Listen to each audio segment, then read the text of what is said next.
Welcome back to Tales from the Vale.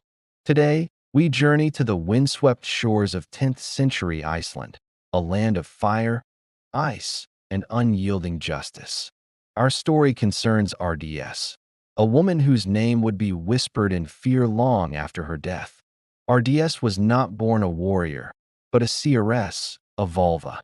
She lived in a small coastal village, her wisdom sought by farmers and fishermen alike.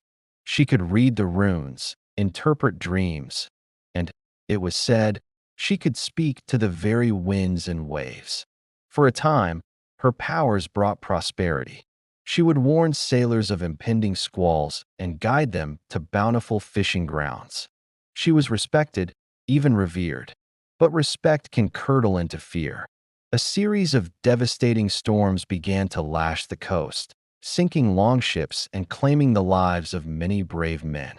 Among them was the son of the local chieftain, a man known for his pride and short temper.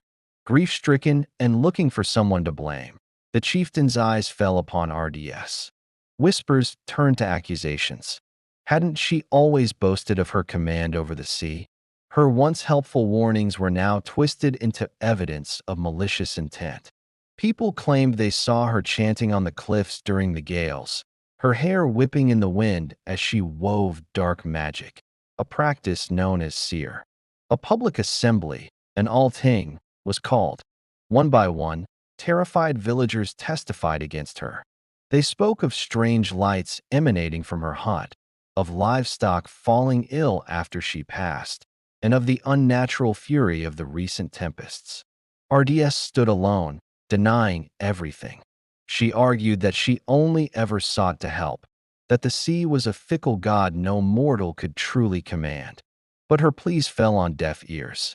The chieftain, blinded by rage and grief, declared her guilty of witchcraft and murder. The sentence was swift and brutal. By ancient law, she was to be drowned, returned to the very sea they claimed she controlled. Bound and weighted with stones, RDS was cast into the icy depths of the fjord.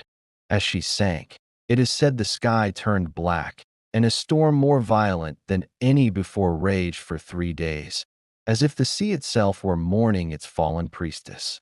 Her story serves as a chilling reminder of how, in the Viking Age, the line between reverence and terror was as thin as a razor's edge.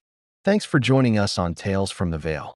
If you enjoyed this story, be sure to like, subscribe, and hit that notification bell for more mysteries from the past. See you next time.